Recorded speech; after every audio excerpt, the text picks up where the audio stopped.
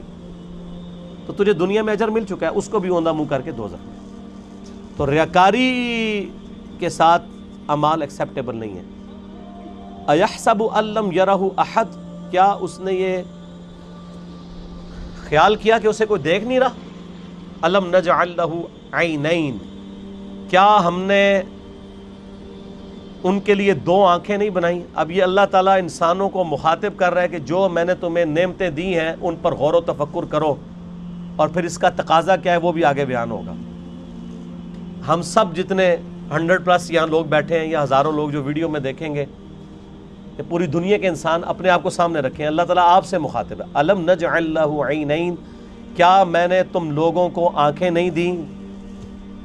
وَلِسَانًا وَشَفَتَيْن, اور ایک زبان اور دو ہونٹ نہیں دیے؟ اس کے اندر قیامت مضمر ہے میرے بھائی. یہ زبان اور ہونٹ نہ ہو تو بچہ بڑا ہی نہیں ہو سکتا. اور جو ساتھ جبلی ہدایت اللہ نے دی ہے اسے پتہ ہے کہ میں نے دودھ کیسے پینا ہے. بچے کو سکھانا نہیں پڑتا, وہ اپنی جبلی ہدایت, نیچرل انسٹنکٹ جسے کہتے ہیں, جیسا کہ ایک بکری کی نیچرل انسٹنکٹ ہے کہ وہ گوشت کی طرف دیکھے گی بھی نہیں اور گھاس کھائے گی, اور شیر جو ہے وہ گھاس اس کے سامنے, تازہ گھاس کیا تازہ سبزیاں بھی لا کے رکھیں وہ اس کی طرف منہ بھی نہیں مارے گا, گوشت کھائے گا. اس طرح کی اللہ تعالیٰ نے ہر انسان کو بھی ایک انسٹنکٹ دی ہے جس کی وجہ سے وہ بچپن ہی سے ان چیزوں کی طرف مائل ہو جاتا ہے. ہونٹ اور زبان چوسنے کے لیے. وَهَدَيْنَاهُ النَّجْدَيْن, اور ہم نے اس کو دو راہیں دکھا دیں, دو گھاٹیاں دکھا دیں. ایک معنی اس کا یہ بھی کیا گیا ان دو گھاٹیوں سے مراد اس بچے کے لیے جو ماں کے دودھ پینے کی جگہ ہے وہ مراد لی گئی ہے, کیونکہ ہونٹوں کا ساتھ ذکر ہے اور زبان کا ذکر ہے, اور اس کے بعد اس کو جبلی ہدایت بھی دی ہے یہاں سے تجھے دودھ ملے گا. اور ایک اس کا معنی یہ کیا گیا کہ ان گھاٹیوں سے مراد یہ ہے کہ اسے بتا دیا گیا ہے کہ یہ حق کا راستہ ہے, اس کا انجام جنت ہے, اور یہ برائی کا راستہ ہے, اس کا انجام جہنم ہے. اِنَّا هَدَيْنَاهُ السَّبِيلَ إِمَّا شَاكِرًا وَإِمَّا كَفُورًا, ہم نے ہدایت کا راستہ دکھا دیا ہے, چاہے شکر گزاری کی روش اختیار کرو خواہ نہ شکری کی. فَلَقْتَحَمَ الْعَقَبَةَ, پھر وہ داخل ہی نہیں ہوا اس گھاٹی کے اندر جو اللہ کی ریکوائرمنٹ تھی کہ کون سی گھاٹی اختیار کرنے والی تھی. وما ادراک ما العقبہ, اور تمہیں کیا پتا ہم کس گھاٹی کا ذکر کر رہے ہیں. فک رقبہ, وہ گھاٹی ہے غلاموں کی گردن کو چھڑانا. میں اکثر کہتا ہوں کہ یہ جو مال خرچ کرنا ہے نا, یہ اللہ تعالیٰ کو اتنا محبوب ہے کہ قرآن حکیم میں نماز کے پیرلل ہمیشہ اللہ کی راہ میں صدقہ کرنے کا ذکر آیا ہے. اور یہاں پہ تو دیکھیں اس سے ہٹ کے نماز کا کہیں ذکر ہی نہیں, اللہ کی راہ میں خرچ کرنا, غلاموں کو آزاد کروانا. غلامی کا دور تھا, آج اس کی ماڈرن فارم یہ ہے کہ کوئی مقروض ہے اور آپ کو اللہ نے رقم دی ہے تو آپ اس مقروض کو اس قرضے سے نجات دلا سکتے ہیں. او اطعام فی یوم ذی مسغبہ, یا بھوک والے دن قحط کے عالم میں کسی بھوکے کو کھانا کھلانا. یہ ہے وہ گھاٹی جو تمہیں عبور کرنی, یعنی جیب ڈھیلی کرنی ہے اللہ کے لیے. اللہ کے لیے جیب وہی ڈھیلی کرے گا جس کی یہ عقیدت ہوگی اللہ کے ساتھ, اور یہ عقیدہ وابستہ ہوگا کہ میں جو مال اللہ کی راہ میں خرچ کر رہا ہوں الٹیمیٹلی اس کا بدلہ مجھے اللہ تعالیٰ نے آن دا ڈے آف ججمنٹ قیامت کے دن دینا ہے. دنیا میں تو اگر آپ سے گورنمنٹ کہے کہ آج 10 روپے خرچ کرو, ہفتے بعد 1 لاکھ روپیہ لے لینا, تو سب لوگ کہیں گے جی ہمارے پاس تو کافی پڑے ہوئے ہیں, گھر یہ بھی لے لیں. اور لاکھ کے ساتھ ڈبل شاہ کے کئی واقعات آپ کے ملک میں نہیں آتے. اور اللہ کیا فرما رہا ہے سورہ البقرہ میں, 700 گنا تک کر کے لوٹاؤں گا, 700 گنا. اور یہ فرمایا جس کے لیے چاہوں گا اس سے بھی زیادہ اس کے لیے لوٹا دوں گا. اتنا بڑا پروفٹ تو کوئی بھی نہیں دیتا. اور اس دن جس دن کی کرنسی صرف نیکی ہے, قیامت کے دن, قرآن حکیم میں کئی جگہ آیا نا, اگر کسی شخص کو یہ اختیار دیا جائے کہ اس زمین اور اس کے مثل اور سونا پوری زمین جتنا سونا بھی خیرات کر دیا جائے تو کہے گا یا اللہ میں خیرات کرتا ہوں مجھے دوزخ سے رہائی مل جائے. تو یہاں تو اللہ تعالیٰ آپ سے اتنا بڑا سونا ڈیمانڈ نہیں کر رہا. گیون سرکمسٹانسز میں جو جتنا افورڈ کر سکتا ہے اللہ کی راہ میں خرچ کرے. بھوکے کو کھانا کھلانا, اور یہ کھانے کھلانا چاہیے. آج کل یہ جو بھوکے جعلی قسم کے پھر رہے ہیں نا زیادہ تر, ان کو بھی جو ہے نا ایڈریس کرنے کا بڑا آسان طریقہ ہے. جو کہتا ہے نا جی میں نے روٹی کھانی ہے مجھے 10 روپے دیں, اس کو کہ چلو روٹی کھلا دیتے ہیں, آؤ ہوٹل پہ بیٹھو کھاؤ روٹی, پیمنٹ کر دوں گا. وہ بیسیکلی پیسہ مانگنے کے لیے انہوں نے ایک جو ہے ذریعہ اڈاپٹ کیا ہوا ہوتا ہے. انہوں نے وہ روٹی نہیں کھانی ہوتی ہے, وہ پروفیشنل ہوتے ہیں. لیکن یہ یاد رکھیے گا قرآن حکیم میں ایون اگر کوئی پروفیشنل بیگر بھی, کوئی بھکاری آپ کے پاس آ جاتا ہے, آپ کو یہ اجازت نہیں کہ آپ اسے ڈانٹیں. آپ ڈانٹیں گے نہیں اسے, بلکہ آپ اس کو جو ہے وہ پیار محبت کے ساتھ جو ہے وہ اس کے راستے کے اوپر چلا دیں گے. اسے کہیں گے بھائی اللہ تعالیٰ آپ کی مدد فرمائے. ڈانٹنے کی اسلام میں اجازت نہیں ہے. اگر آپ پیسے نہیں دے سکتے تو یہ حق آپ کو کس نے دیا کہ آپ کسی کو ڈانٹیں؟ آپ نے کیا اس شخص کو خریدا ہوا ہے کہ آپ اسے ڈانٹیں گے؟ کوئی آتا ہے آپ اس کو دعا ہی دے دیں کہ اللہ تعالیٰ آپ کی اس پریشانی کو دور فرمائے. اور اگر کوئی روٹی کا طلبگار ہے اور آپ کھلا سکتے ہیں تو ہوٹل پہ اس کو لے جائیں, کھلا دیں. اور آپ دیکھیں گے اکثر لوگ ہی فارغ ہو جاتے ہیں. کئی لوگ مسجدوں میں کھڑے ہوتے ہیں, او جی جیب کٹ گئی ہے فلاں شہر جانا ہے کرایہ چاہیے. آپ ان کو اگر کہیں کہ ہاں آپ کو بس میں بٹھا دیں تو 100 میں سے شاید 2 یا 3 بندے تیار ہوں گے. تو مقصد تو ان کا جانا تھا. میں تو یہی کرتا ہوں, اگر کسی کو اس طریقے سے معاملہ ہو تو میں تو پھر اس کو بس میں بٹھا کے آتا ہوں, کنڈکٹر کو کرایہ اس کے ہاتھ میں, اور ساتھ کیا کہتا ہوں کہ اگر یہ اترے تو کرایہ تیرا, چلو اس غریب کے کام آ جائے نا. اس کو نہیں دینا جس نے 2 نمبری کی ہے, جھوٹ بولا ہے. اگر ایسا کوئی کرے تو یتیمن ذا مقربہ, یا یتیم جو کہ رشتہ دار بھی ہو اسے کھانا کھلایا جائے. او مسکینن ذا متربہ, یا مسکین جو ہے جو خاک نشین ہے, مٹی پہ بیٹھنے والے جن کے پاس جگہ بھی نہیں ہے, ان کو کھانا کھلانا یہ اللہ تعالیٰ کے حضور نیکیوں میں سے ایک نیکی ہے. ثم کان من الذین آمنوا وتواصوا بالصبر وتواصوا بالمرحمہ, پھر اس کے بعد ایمان والوں سے جو ایک دوسرے کو نصیحت کرتے ہیں صبر کی, اور ایک دوسرے کو رحمت کی نصیحت کرتے رہتے ہیں. دیکھیں اللہ کی راہ میں صدقہ اور خیرات کرنے کے بعد اللہ تعالیٰ نے ایمان لانے کا ذکر کیا ہے, اور اللہ کی راہ میں جو صبر و استقامت ہے اس کا ذکر کیا ہے, صرف امپورٹنس بتانے کے لیے کہ اللہ کی راہ میں جیب ڈھیلی کرنے کی کتنی امپورٹنس ہے. ایمان لانے والے, صبر اختیار کرنے والے اور صبر کی تلقین کرنے والے. یہ تو خیر ڈیٹیل آگے سورۃ العصر میں آئے گی نا, جو 4 کامیابی کے لیے شرائط ہے ان میں آخری 2 شرائط یہی ہیں کہ آپ نے حق بات کی تلقین کرنی ہے اور صبر کی تلقین کرنی ہے.